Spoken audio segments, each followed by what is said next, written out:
Hey there folks, Dave here. The boys and I just got back from PAX East 2026, and after some time to rest and relax and collect ourselves, I am ready to tell you about 13 really cool indie games that I played on the show floor. So without any further ado, let's get into it.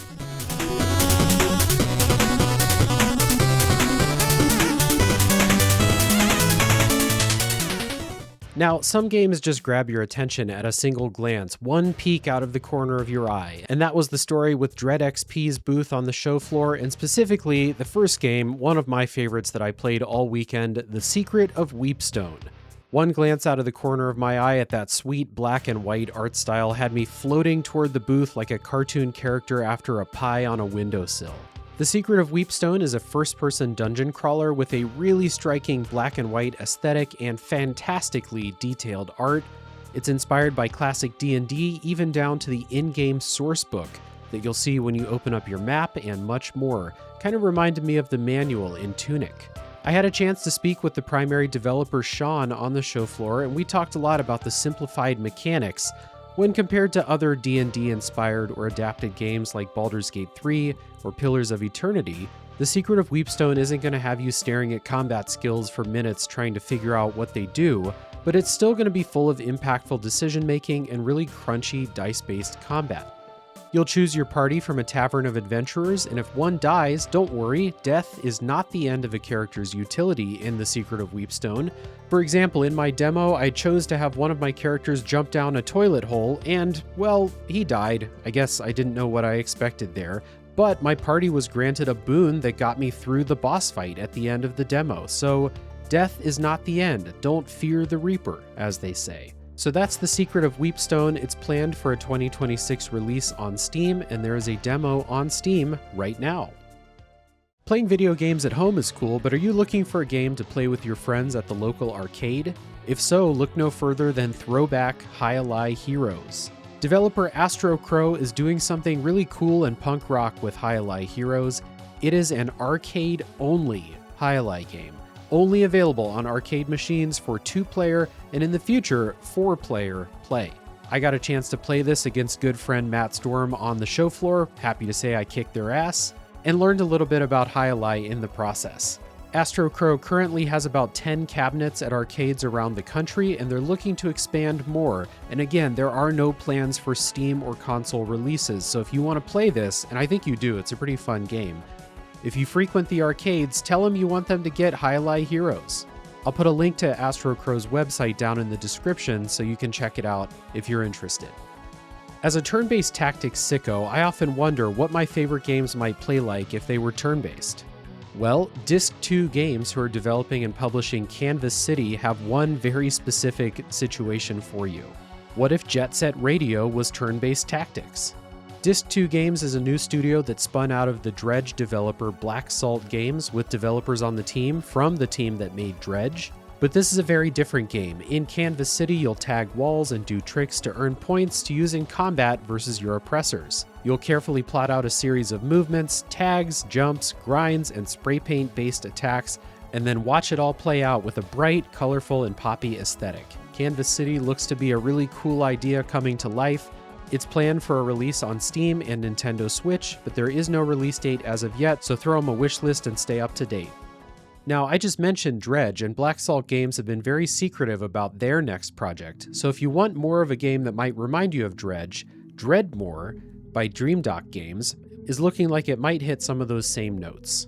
DREADMOOR is a first-person survival fishing game with Lovecraftian monsters. It has a lot of surface-level similarities to Dredge, but has a lot more mechanics going on. First of all, it's first person. You can explore, you can ride the boat, you can get off, go on land to explore. There are workbenches to craft lures and bait and more items. When you catch fish, you'll bring them in for processing. Also noteworthy is the fantastical setting, the beautiful graphics with glowing wisps, crazy creature design, and a sort of kind of evil, magical Disney feel.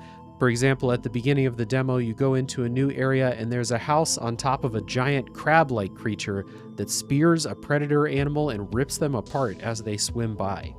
DREADMOOR feels like it's still in early days, but it is something to keep an eye on if you're looking for more games like Dredge, with maybe a few more mechanical plates to spin. They're targeting a Q4 2026 release date on Steam. Here's a question for you. Are you tired of your cozy games being too cozy? You wish they were a little bit evil, or maybe a lot evil? If so, Fractured Blooms by Serenity Forge might be something to keep an eye on. This is yet another game in this new genre that I'm calling post-cozy. It is a horror time loop game where you'll grow crops, cook meals, clean up the house, but make sure you're in bed at a decent hour. Fractured Blooms also notably uses a more photorealistic graphical style than these cozy farming games usually do, which gives things a more eerie tone as you play a couple loops and things just don't seem right. You're not quite sure if you can trust the house. And if you can't trust the house, what can you trust? As you play, things will slowly become more and more unnerving until it's in full-blown panic horror.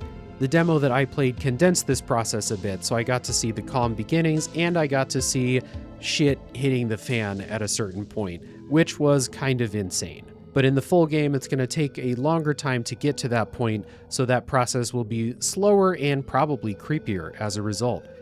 Fractured Blooms currently has no release date, but there is a demo that you can play on Steam right now. Let me run down a checklist for this next game for you. Dinosaurs, check. Cartoony artwork, check. Exploration-based Metroidvania design, ooh baby. This is GNAW, developed and published by Red Start Interactive. GNAW is a Metroidvania where you play as a dinosaur in a pre-apocalyptic dinosaur society. Something has gone wrong in New Dino City, and it's up to you to find out with action combat and platforming, all based around biting attacks. You'll chomp your enemies, you'll chomp lanterns, you'll chomp just about everything as you explore, fight, gain upgrades, and much more. Even in the short demo that I played, I got a sense of the game's map structure with plenty of opportunities to go off the beaten path to explore and find upgrades, because there were some boss fights in the demo that were quite tough. Oh, and speaking of bosses, kind of Mega Man style, when you beat one of the bosses, you'll get one of their abilities that will help you fight and explore even more. So Metroidvania fans, keep your eye on GNAW. There is no release date as of yet, but it is planned for a 2026 release on Steam and all consoles. And if you want to try it out right now, there's a demo on Steam. Remember Ghost Runner, the hyperspeed one-hit KO parkour series? Well, developers One More Level have decided to slow it down with their new game called Valor Mortis and give the Souls-like genre a try. Valor Mortis takes place in a dark Napoleonic fantasy setting where you wake up in a pile of bodies to find your fellow soldiers have all turned undead and the world around you, well, this is a Souls-like, everything's fucked. This demo was really tough and showcased a much slower action combat system with a sword, a gun, and a fire magic spell, as well as parries and counterattacks and dodges and all the things you might expect from a Souls-like. There were also lots of offshoots to explore and find items. There were some mini-boss type enemies and a not-so-mini boss at the end of the demo. So if you're into Souls-likes, if you want one in first person, if you like the Napoleonic setting, check out Valor Mortis, planned for a release in 2026 on Steam, PS5, and Xbox. In certain indie game circles, the name Kyle Thompson generates excitement all by itself. Thompson is best known for developing favorites like Islets and Crypt Custodian, and now they're getting closer to releasing their next game, Well Dweller. The first thing that caught my eye about Well Dweller is the art. You're playing as a cute little bird character, you can see some detailed pixel art, the bird is carrying a matchstick and you can see some nice lighting effects coming off of it, but if you scroll through some screenshots or watch the trailer enough, if you're watching the video version of this, you've probably seen what I'm about to say. There are some very unhinged artistic designs in Well Dweller.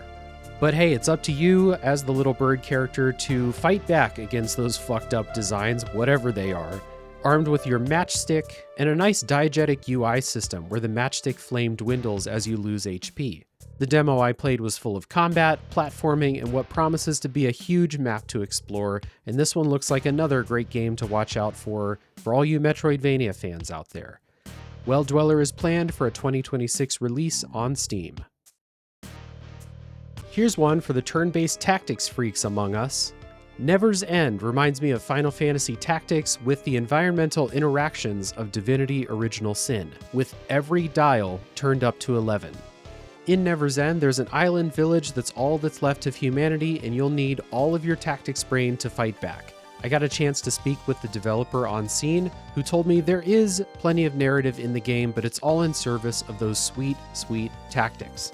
In the demo that I got to play, I got to see some of the environmental interactions, and check out what results from just one fire spell that you learn. The way it basically works is you use your fire spell to transfer heat from one place to another and create gradients. So, if you take heat away from one place and add it to a place nearby, you'll create wind. Wind can kick up dust clouds, obscuring vision. It can push enemies off of ledges, which can take turns away from them and do damage. If you pile heat directly onto an enemy, it will debuff them, and if you do it enough, they'll catch on fire. And these are just a few use cases for one spell that I played with in the demo. There are more spells planned for the full version, like manipulating moisture, humidity, and much more, and terraforming the environments. Oh, and of course, there are tons of stats, weaknesses, resistances, weapons, armor, and much more. This really feels like a game for the absolute tactics sickos out there. This is Never's End, and it's targeting a 2026 release on Steam and PS5, and if you want to try that out, you can play the demo on Steam right now. This next game is for all the people who loved Hyper Light Drifter and wanted a sequel. I think this is as close as we might get. This game is called ZWAARD.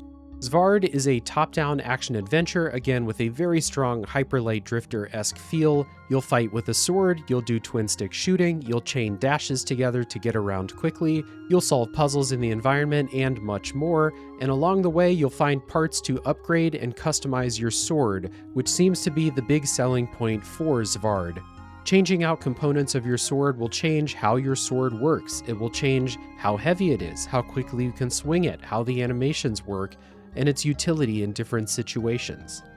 If you're watching the video version of this, you can see the graphical style. It's absolutely beautiful. If you're listening to the podcast version, go check out some screenshots because this game looks really nice too. So that is ZWAARD. It's planned for a 2026 release on Steam. In recent months, I've been converted into a language puzzle sicko by games like Heaven's Vault and Chants of Sennaar, and indie developer ZWAARD Games is coming with another cool idea with Project Lexa. Project Lexa is a sci-fi game where you crash land on an alien planet, and in the midst of trying to figure out if your crew is alive and what's going on, some of the ship's systems change to an alien language. So you'll need to go around the ship and solve language puzzles a la Chants of Sennaar, but unlike that game, there is no lock-in mechanic, so this is a notebook game. You'll either need to remember or write down the glyphs that you learn so that you can understand the language, and as the game goes on, the language puzzles will become more frequent and more complex. The alien words that I translated in the demo were quite simple and made a lot of sense contextually, or maybe you can just guess the way that they look. But I had a chance to speak with one of the developers, Dylan, on the show floor, who said as you go further in the game, those glyphs will get more complicated, will become more abstract as they start to represent more abstract concepts. The game is still in its early days. There isn't even a trailer at this point, but you can see the screenshots on the Steam page, and while there's no release date yet, it is planned for a release on Steam. So language puzzle fans, keep an eye on Project Lexa. The greatest athlete of all time is primed to make his triumphant return as Mega Cat Studios are bringing Pablo Sanchez and the rest of the Backyard Baseball crew into your gaming lives soon. And just a side note, if you get a chance, check out the development story of how Backyard Baseball was brought back. It involved hiring a private investigator to track down who actually owned the IP rights. It's a really cool story, and Backyard Baseball seems to be shaping up really well. I got a chance to play the Home Run Derby mode in the demo, and the game feels great. And one of the things that I wondered about Backyard Baseball as it makes its return is Backyard Baseball was a kid's game, and I am 30 or 40 years old. I need something that's a little bit more challenging than a kid's game. Luckily for me, the demo showcased a couple of difficulty modes. Specifically, I think you can choose something called Crazy Pitch mode, where the pitches are kind of insane and pretty hard to hit. But the developer on scene also told me that there is dynamic difficulty in the new Backyard Baseball. So if you played something like Super Mega Baseball, you may have an idea of how that might work. They also hinted at some other features of Backyard Baseball.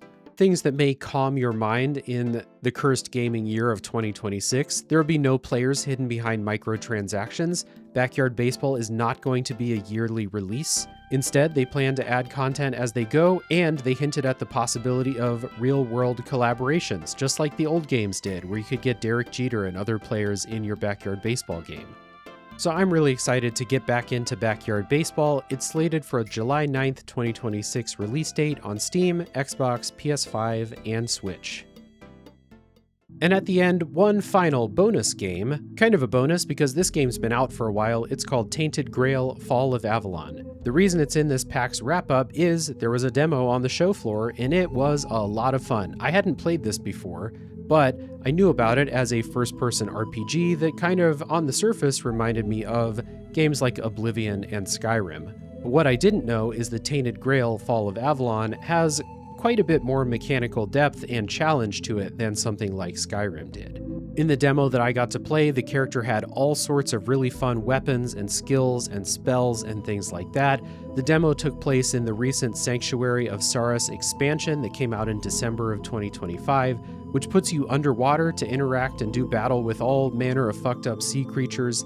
There's tons of loot, there were a lot of toys to play with, and it did seem that there was a lot of world building in the game too. So this is one that when I have time for a big RPG, I'm looking forward to digging into the full game.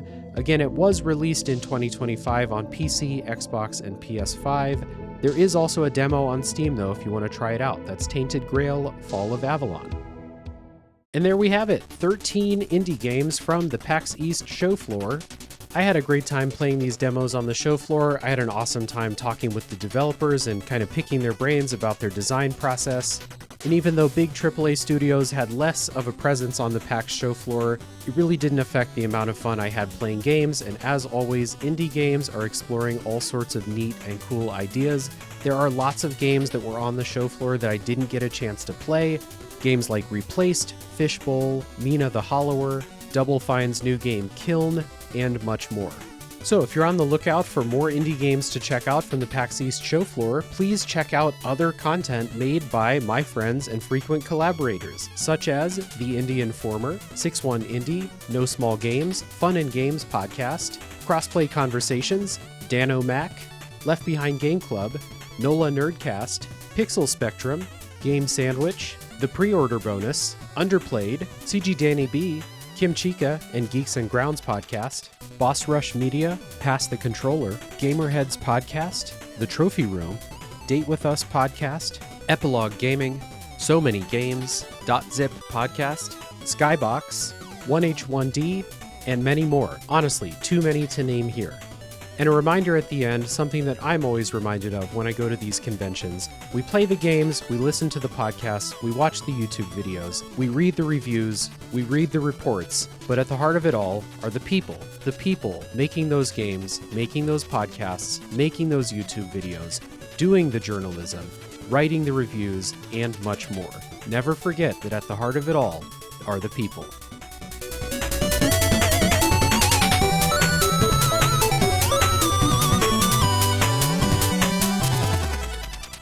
Hey, if you've enjoyed the show, please consider supporting it however you can. If you're here on YouTube, drop a like, leave a comment, tell me which of these games you're most excited for.